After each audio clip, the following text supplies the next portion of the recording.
그 운동선수들이 시합할 때 거추장스러워서 이런 액세서리들이나 장신구들을 하지 않을 것처럼 보이는데 오히려 일반인들보다 그 운동하시는 분들이 그 목걸이나 이런 장신구들을 더 많이 착용하는 것을 볼 수가 있습니다.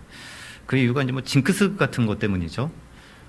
자신에게 행운을 가져올 수 있도록 하기 위해서 뭐 승리의 반지, 또 어떤 목걸이 이런 것들을 착용하고 이제 운동에 게임에 임하는 경우들이 많이 있습니다. 제일 제게 기억나는 선수 한 명은 예전에 프로야구 선수 중에 박명환 선수라는 그런 유명한 투수가 있었는데요. 그분이 공을 힘차게 던지다가 모자가 벗겨졌어요. 근데 모자 안에서 뭐가 떨어지냐면 양배추 잎이 떨어졌습니다. 머릿속에다가 양배추 잎을 넣고 던졌어요. 별로 안 웃기신가 보죠. 전 그거 보고 너무 재밌었는데. 그 양배추 잎을 넣고 던진다고 해서 더 잘 던지고 뭐 이렇게 되는 건 아니겠죠. 그럼에도 불구하고 이런 것들이 승리와 뭐 전혀 상관없는 것들이지만 이런 사소한 것들이 굉장히 많이 예민해지고 운동선수들이 거기에 집착을 많이 하게 됩니다. 이게 왜냐하면 잘해야 되고 승리해야 되는 그런 마음의 조급함이 있기 때문에 그런 거죠. 특별히 어떤 슬럼프에 빠지거나 부상을 당하게 되면 또 여러 가지 어려운 상황들이 생기기 시작하면 이런 사소한 것들에 더 많이 집착하고 예민해질 수밖에 없어요. 제약이 더 많아져요. 그래서 어떤 선수들은 게임 중에는 게임에 임할 때 시합이 있는 날에는 어떤 음식을 먹지 않고 생선을 먹지 않는다든가 이런 제약들이 굉장히 많이 시달리게 됩니다. 사실 이런 것들과는 전혀 상관없죠. 어떤 투수는 우승이라는 유명한 투수는 홈런 맞으면 아예 그날 사용했던 글러브하고 신발하고 다 버려버린대요. 이거하고 사실 승리하고는 그 다음 날 경기하고는 아무 상관이 없어요. 그럼에도 불구하고 어떤 승리에 대한 욕구 그리고 거기에 대한 어떤 강박감이 점점 심해지면 마음의 조급함이 생길 수밖에 없고 이런 것에 대해서 많은 제약을 받고 시야도 굉장히 많이 좁아질 수밖에 없습니다. 그리고 이런 징크스에 많이 시달리게 되는 거죠. 그러나 이러한 모습들이 운동선수들에게만 나타나는 모습이 아닙니다. 사실 우리들 모두가 다 잘 살고자 하는 마음을 갖고 있고 잘 살기 위해서 여러 가지 노력들을 하고 살아가고 있어요. 신앙생활을 하는 이유 중에 하나도 하나님께서 우리에게 구원을 베풀어 주셨기 때문에 마땅히 그 구원의 은혜에 대해서 감사하면서 신앙생활을 하고 있기도 하지만 그럼에도 불구하고 하나님을 믿으면서 하나님을 통해서 많은 복과 은혜를 누리고 싶어서 신앙생활하는 그런 요소들도 분명히 있거든요. 그래서 신앙생활하면서 참으로 어려운 것 중에 하나가 뭐냐면 생활 속에서 고난과 실패에 대한 문제를 받아들이고 이해하기가 신앙인들이 굉장히 힘든 문제인 거예요. 운동선수들이 슬럼프를 경험하고 아무리 뛰어난 투수라 할지라도 홈런을 맞는 것처럼 사람들의 인생에는 다 같이 고난이 있습니다. 실수를 하기도 하고 실패를 하기도 해요. 그런데 신앙인들에게는 이러한 고난과 실패가 참으로 받아들이기 어렵고 이해하기 어렵고 피하기 싶은 문제인 거예요. 그런데 이 피할 수 없는 고난과 실패에 부딪히다 보면 신앙인들도 어떻게 되냐면 점점 마음이 조급해지고 시야가 좁아지기 시작합니다. 그리고 징크스 아닌 징크스 같은 것들에 얽매이기 시작을 하는 거죠. 그러니까 유대인들이 율법에 얽매인 이유도 바로 그런 이유가 있었던 거예요. 그러니까 유대인들은 오랜 시간 동안 많은 고난을 경험했던 민족입니다. 이게 지정학적으로 외부에 많은 침략이 있었던 그러한 민족이라 많은 침략을 경험당했었고 또 그 침략 속에서 실패해서 침략 가운데 사람들로부터 핍박을 당하기도 하고 많은 것들을 빼앗기기도 하고 심지어 유배를 경험했던 민족이 누구냐면 이 유대인들이에요. 그럼 이런 어려움들이 임할 때마다 선지자들이 이스라엘 백성들에게 왜 이런 실패를 경험하게 되는지를 알려줍니다. 그 이유가 뭐예요? 선지자들이 이스라엘 민족이 하나님을 떠나서 하나님의 말씀에 순종하지 않았기 때문에 이러한 고통과 고난이 임했던 것을 알려준 거예요. 그럼 결국엔 유대인들 마음속에 뭐가 자연스럽게 몸에 배기 시작하냐면 우리가 율법을 지키지 않아서 고난을 당하게 되었고 실패를 경험하게 되었구나라는 것들을 몸에 배어지기 시작을 하는 거예요. 그런데 그들이 또다시 그리스 또 로마에 침략을 받으면서 지배를 받게 되었습니다. 특별히 로마의 지배를 받았을 때는 굉장히 많은 수치심을 경험하게 했었어요. 그래서 선지자들은 그럴 때마다 항상 어떻게 가르쳤냐면 당신들이 하나님을 떠나서 말씀에 순종하지 않았기 때문에 이런 고난을 당했으니 하나님께 돌아가야 된다라고 알려줬거든요. 그때 하나님께 돌아가는 그 길을 가르쳐줬던 게 뭐냐면 율법이에요. 율법의 준수는 하나님께 돌아가는 그 길, 궁극적으로 선지자들이 이야기했던 것도 뭐냐면 하나님께 돌아가도록 하기 위함이었던 거지 율법 자체가 어떤 힘이 있었던 것은 아닙니다.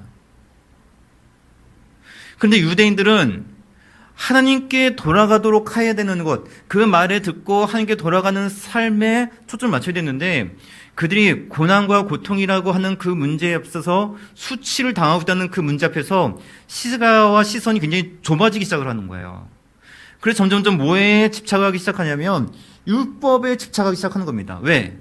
이 고난을 극복하기 위해서는 율법을 지켜야 된다고 생각하기 때문에, 율법을 잘 지키면 이 문제를 해결할 수 있다고 생각하기 때문에 계속해서 거기에 집중하기 시작하고 거기 집착하기 시작하는 거예요. 그래서 율법을 더 잘 지키기 위해서 심지어는 더 많은 전통과 더 많은 유전들을 만들어내기 시작하는 거예요. 율법에 대한 그들의 확고한 의지가 있기 때문인 거죠.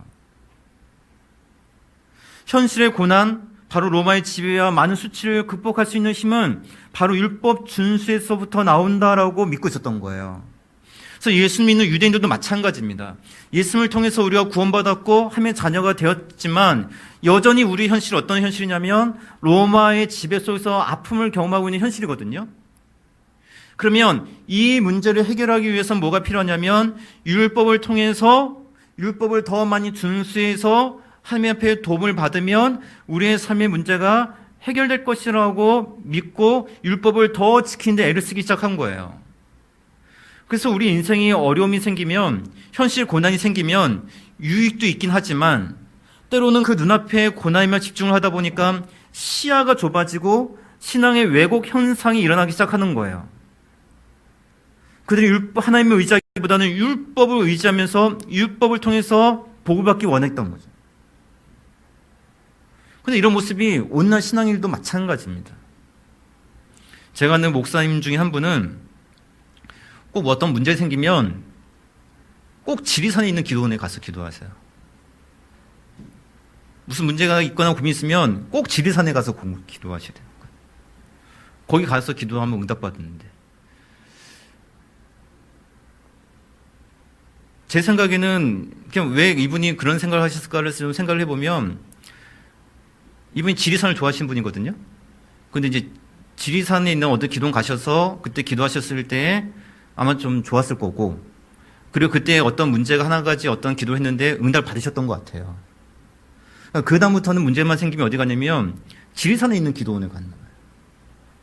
제가 가까운데 강화도 그걸 가세요 그렇게 얘기했는데 지리산에 가야 된대. 지리산에 있는 하나님이 더 세고 강화도에 있는 하나님이 더 약하고 뭐 그런 거 아니잖아요. 무슨 산신령 믿는 것도 아니고. 그런데 지리산에 가서 기도해야 돼요. 교회 담임 목사님이시거든요. 교회에서 기도하셔도 될 것 같은데요. 그러면 또 지리산에 가셔야 돼요. 어떤 고난인과 이런 아픔이 생기면 이걸 빨리 좀 해결하고 싶은 그 마음의 욕구, 또 이런 것들이 있다 보니까 계속해서 얽매이지 않아야 될 것들에 계속 얽매이기 시작을 하는 거예요. 시선이 좁아지는 거죠. 고난이 우리 현실로 다가오면 신앙의 교리 이런 거 다 잃어버려요. 시야가 다 좁아질 수밖에 없어요. 오늘은 사도 바울이 이 자꾸만 좁아질 수밖에 없는 현실의 고난이라고 하는 그 문제 앞에서 우리의 시선이 자꾸만 좁아질 수밖에 없는 그 우리들의 시야를 넓혀주려고 하는 그 본문이 오늘 우리가 읽고 있는 그 바울의 본문이에요. 18절을 보시면 바울은 현재의 고난은 장차 나타날 미래의 영광과는 비교할 수 없다라고 이야기하죠. 장차 우리가 받을 영광에 비교한다면 현재 우리가 주어진, 우리 삶 속에 주어진 그 고난이라고 하는 것은 일시적일 수밖에 없다. 장차 우리는 하나님의 영광에 참여하게 될 것이다라는 것을 말해줘요.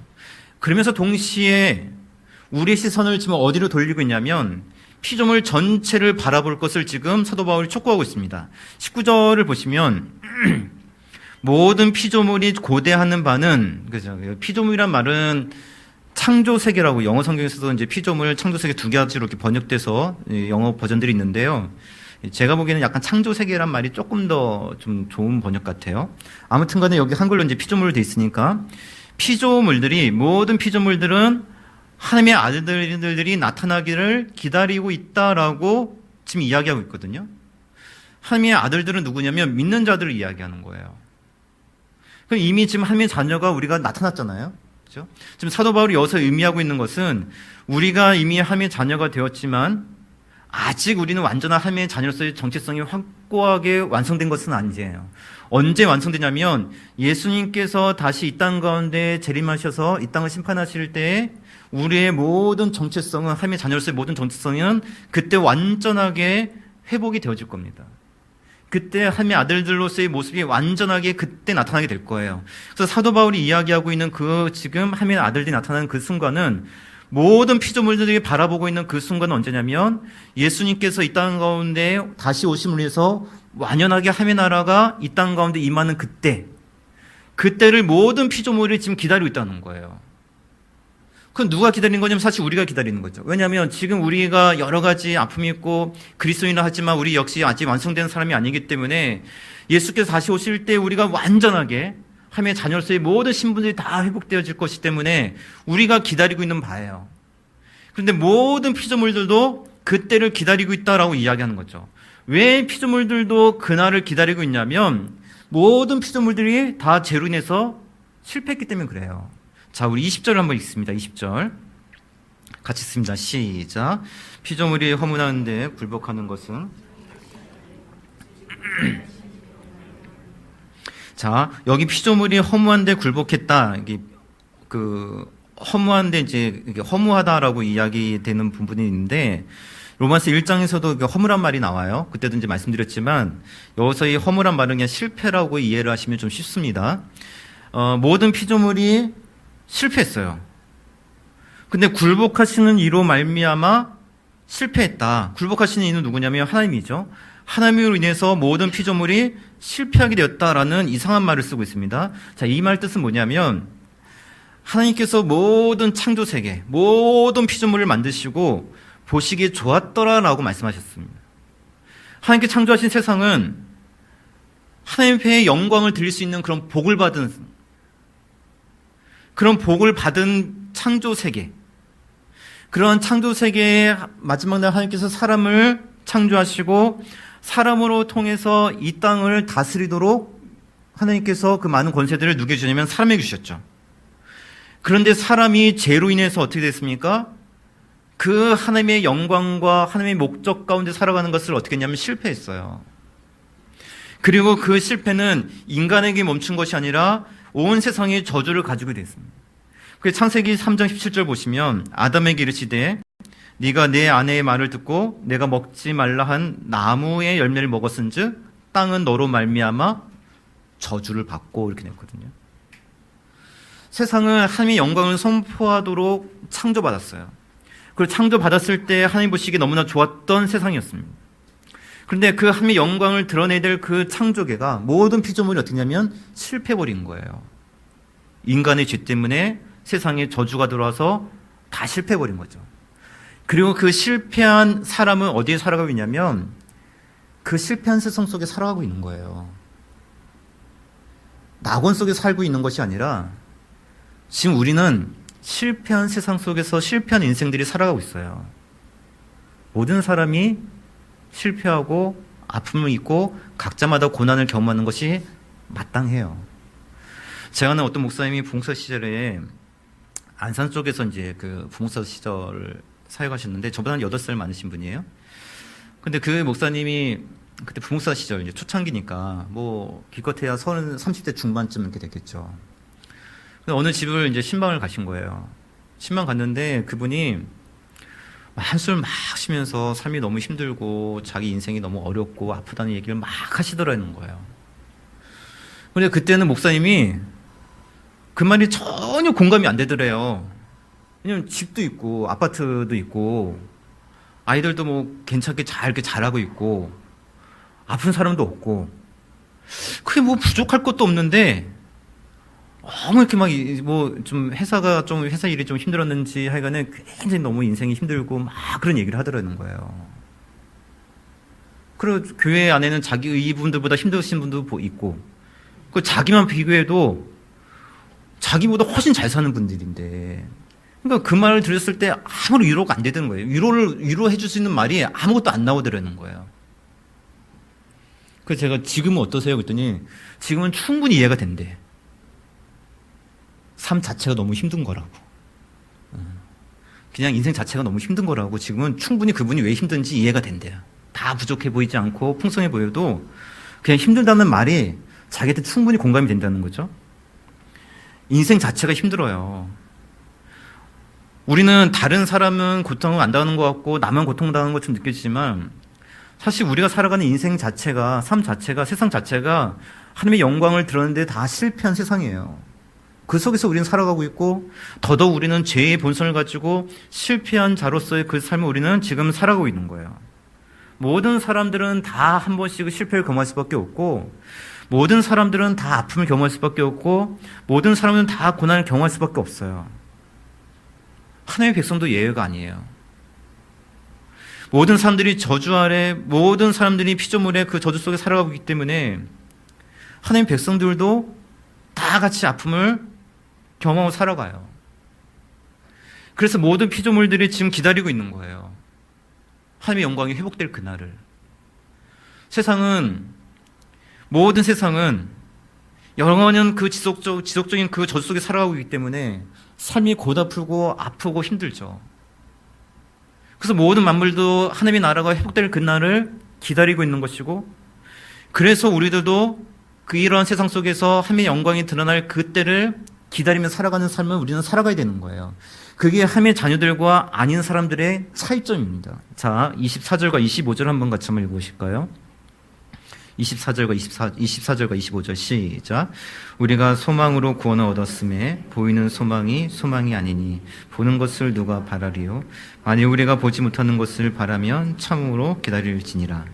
하나님의 양자된 우리들은 결국엔 하나님께서 이 땅 가운데 오셔가지고 하나님의 영원하신 그 나라를 새롭게 창조하실 것을 우리는 바라보고 살아가기에 그리고 그 나라 가운데 우리가 참여하게 될 것을 믿고 있기 때문에 그날을 바라보면서 우리는 그날 속에 참여할 것을 기다리며 살아가는 삶을 우리는 살아가야 되는 것이고요.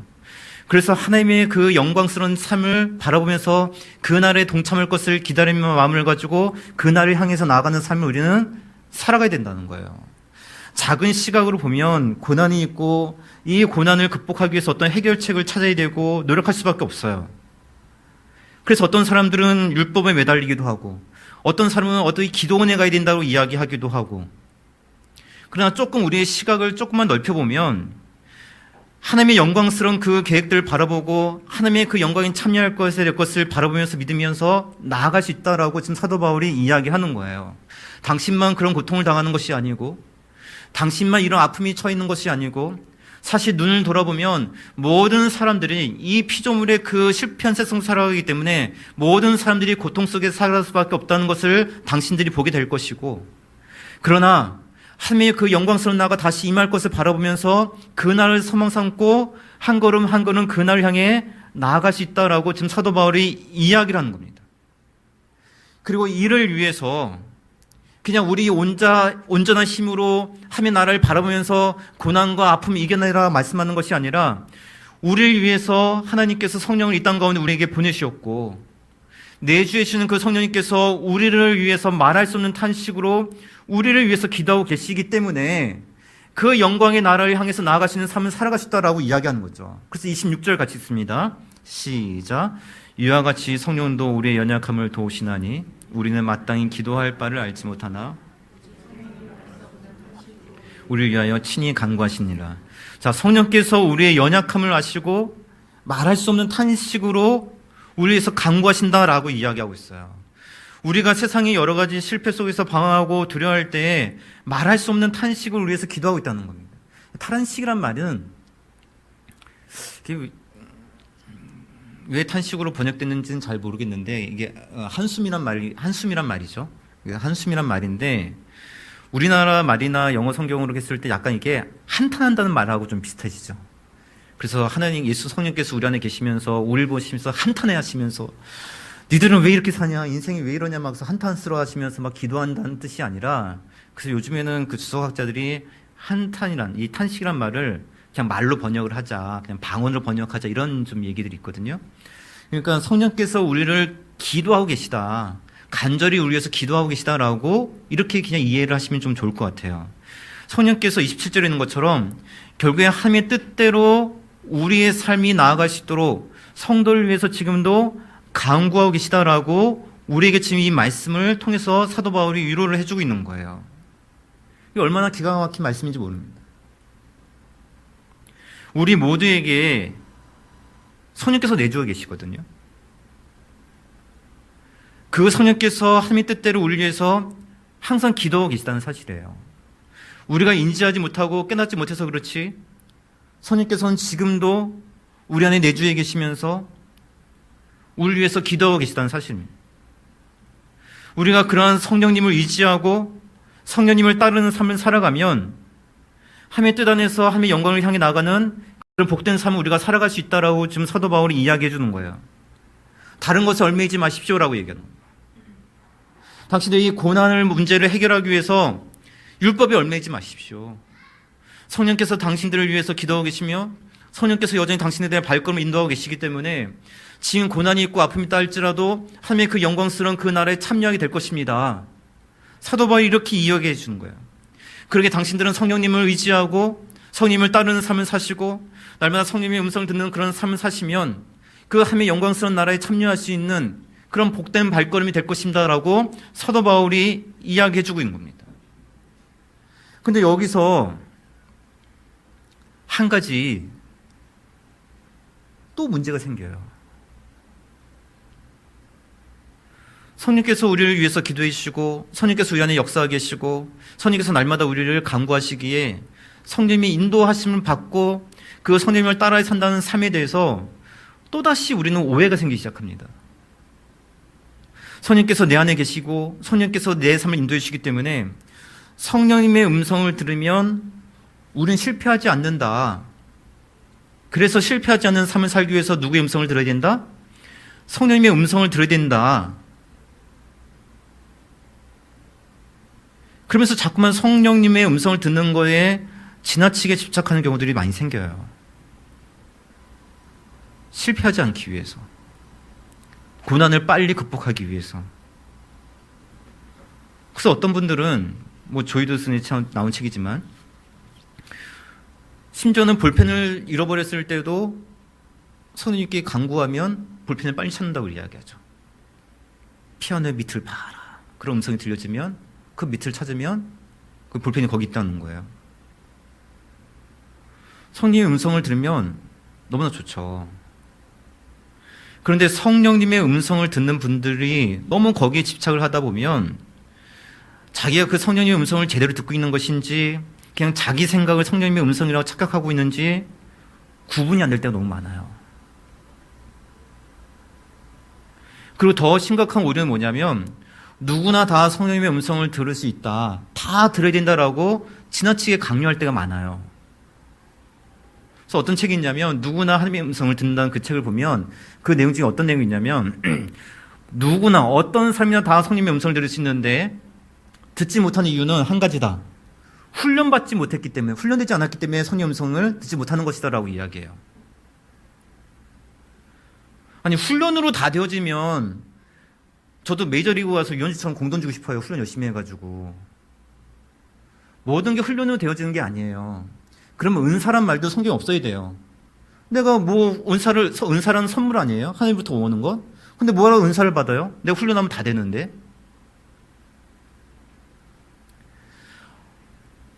그래서 너무 이 성령의 음성을 들어야 된다는 것을 강요하고 또 강조해서도 안 되는 거예요. 이게 잘못하면 다시 옛날로 돌아가기 시작을 하는 거예요. 성령의 음성을 드러내는 거 너무 지나치게 집착하기 시작하면. 바울이 의도하고 있는 것은 신앙인들이, 예수를 믿는 그 모든 사람들이 매 순간마다 성령의 음성을 듣고 순간순간 성령의 음성을 듣고 모든 것을 결정하는 뜻이 아니에요. 밥을 먹을 때 짬뽕을 먹을 것인가 짜장면 먹을 것인가 결정이 안 될 때 기도하면서 하나님 오늘은 짬뽕을 먹는 게 더 소화가 잘 될까요? 오늘 주방장 컨디션이 짜장면을 잘하고 있을까요? 물어봤을 때 야 짬뽕 먹어. 그럼 짬뽕 먹고 이런 걸 의미하는 게 아니에요. 저희 농담을 좀 진지하게 하는 수 있어가지고 별로 안 우시는 것 같아요. 매 순간 우리 안에 거하신 성령님께서 나를 위해 기도하고 계시고 나를 이끌어가고 계심을 믿고 의지하는 삶을 살아가는 거예요. 때로는 두렵고 때로는 실패가 겁나고 고난이 힘들어도 성령께서 나와 함께 하심을 믿고 의지하는 삶을 살아가는 거예요. 무언가를 결정해야 되는데 고민이 되고 하나님께서 음성 주시면 좋겠는데 음성이 안 들려질 때가 있어요. 그럴 때는 음성을 기가 막히게 듣는 목사님을 찾아가는 게 아니라 내가 주님 앞에 그 은혜를 구하고 성령의 뜻을 구하고 성령께 정말 그 많은 것들 함께 의지하면서 결정하면서 정말 주님의 뜻이 이루어지기 위해서 그것을 신중하게 결정하면 된다는 거예요. 왜냐하면 내주하신 성령께서 나를 위해서 기도하고 계시고 내 발걸음 인도해 주시기 때문에. 그런데 물론 문제는 뭐냐면 그럴 때에 우리는 세상에서 실패를 경험하지 않는다 이 말이 아니에요. 그래도 우리는 실패를 경험할 수 있어요. 내가 의도했던 것과 다른 결과가 나타날 수 있습니다. 왜냐하면 우리는 하나님의 영광을 드러내는데 실패한 세상 속에 살아가고 있기 때문에 그 세상 속에 살아가고 있기 때문에 하나님을 의지하고 하나님 뜻대로 살아가는데도 불구하고 여러 가지 아픔과 여러 가지 현실의 고통과 어려움들을 경험할 수도 있어요. 때로는 어떤 분들은 성령에 의지하고 때로는 어떤 성령의 음성을 들려가지고 그 말씀에 순종했는데도 불구하고 힘들게 되었다라고 이야기하신 분들이 있어요. 그럴 수도 있다는 거예요. 성령님의 음성을 들으면 당신들은 실패하지 않는다. 그러면 유대인하고 뭐가 다르겠어요? 유대인들이 율법을 지켜야 했지만 우리 성공한다. 율법을 지키지 않으니까 실패한다. 율법을 잘 지키면 실패하지 않는다. 이거하고 성령님의 음성을 들으면 실패하지 않는다. 성령님의 음성을 들어야 성공한다. 성령님의 음성을 들어야지만 우리 삶이 복되다. 뭐가 차이가 나겠어요? 뭐가 달라요? 사도 바울이 기껏 시야를 넓히고 있는데 지금 시선을 막 넓혀주고 있는데 또다시 우리는 이 구절 한 구절에 딱 집중돼가지고 성령이 우리 위해서 탄식하고 기도하고 계시니까 성령의 음성을 들으면 우린 실패하지 않을 거야. 우린 성공할 수 있어. 거기에 집중하기 시작하면 뭐가 다르냐고요. 사도 바울이 의미하는 건 그거예요. 우리가 예수를 믿고 우리가 예수님을 따라 살아가고 성령님께서 내주하고 계심을 믿고 우리가 살아가는데 성령을 믿고 의지하고 살아가도 세상에서 고난 경험할 수 있어요. 그래도 실패해요. 그래도 실수한다고요. 그러나 우리가 성령님을 믿고 의지하는 삶을 살아간다는 것은 어떤 차이점이 있냐면 28절입니다. 28절 같이 읽습니다. 시작. 우리가 알거니와 하나님은 사랑하는 자 곧 그의 뜻대로 모든 것이 합력하여 선을 이루느니라. 모든 것이 합력하여 선을 이루시는 그 하나님의 영광에 우리가 참여하게 된다는 거예요. 내가 성령님을 의지하고 살아갔는데 조금 실패를 한다고 해서 우리의 삶이 실패로 남는 게 아니에요. 하나님께서는 결국에는 그런 실패를 경험하고 세상에서 여러 가지 아픔을 경험하기도 하고 또 세상에서 여러 가지 고난을 경험하지만 그럼에도 하나님의 놀라우신 은혜는 뭐냐면 내주하시는 그 성령의 놀라우신 은혜는 뭐냐면 우리의 발걸음을 하나님의 그 영광 가운데 참여할 수 있도록 합력하여 선을 이루시는 그 하나님의 영광이 함께하는 그런 삶을 우리의 삶을 이끌어 가신다는 거예요. 매 순간순간 우리는 성령께서 함께 하실 것을 믿고 의지하면서 결정을 내립니다. 그런데 그 결정이 내가 생각했던 거가 좀 다르게 일어날 때가 있어요. 그럴 때는 우리는 또 내가 뭔가 좀 잘못했구나, 실수했구나, 하나님의 음성을 듣지 않아서 그랬구나, 또 이렇게 한탄하는 것이 아니라 그럴지라도 우리는 무엇을 신뢰하냐면 성령께서 내 발걸음을 인도하고 계시기에 지금의 이 아픔과 이 상처와 이 실수와 이 실패가 실패로 남는 것이 아니라 결국에는 하나님께서 합력하여 선을 이루시는 그 방향으로 우리 이끌실 것을 믿는 그 마음. 사도 바울이 그것을 시선을 넓혀주고 있는 거예요. 왜? 우리의 성령께서 내주어 계시기 때문에. 사랑하는 성도 여러분, 이번 한 주는 그 내주하시는 성령님을 더욱더 의지할 수 있는 그런 한 주가 됐으면 좋겠어요. 성령을 의지하자 그래서 늘 말씀드릴 때마다 성령을 의지하는 게 무엇일지 모르겠고 성령의 음성이 안 들리고 인정하시면 돼요. 순간순간 내주하신 성령께서 내 발걸음 인도하실 것을 인정하시면 돼요. 그리고 우리가 무언가를 결정하고 무언가를 생각해야 할 때 생각이 너무나 복잡해지고 고민이 많아지면 그 성령님이 인정하시면 돼요. 성령께서 내 삶을 인도해 주실 것을 인정하시면 돼요. 아, 이거 잘못 결정 내리면 내가 또 실패가 있을 건데, 이거 잘못하면 더 큰 아픔이 있을 것인데. 그럴 수 있어요. 내가 잘못된 결정 내려서 실패를 경험할 수도 있을 거예요. 그러나 내주하시는 그 성령께서 우리 그리스도인의 삶을 합력하여 선이루시는 그 방향으로 이끌어 가실 것을 믿으세요. 그것을 신뢰하는 거예요. 다른 것을 신뢰하지 마세요. 음성을 반드시 들을 수 있어. 음성 들리지 않으면, 음성 들으면 실패하지 않아. 이런 거 믿지 마시고 내주하신 성령께서 내 발걸음 인도하실 것이라고. 그래서 이번 한 주 순간순간 우리 아픔이 있고 고민이 있고 여러 가지 복잡한 생각이 있을 때 그 성령님을 인정하시고 그분께 모든 것을 맡기시고, 그 어떤 두려움이나 어떤 아픈 상처가 있더라면 내주하신 성령께서 이 모든 것들을 다 선으로 바꾸실 것을 믿고 기대하시고, 그래서 성령님과 함께 하시고 성령의 인도하심을 따라가시는 그런 귀한 삶들이 회복되어지시길 주님의 이름으로 축복드리겠습니다.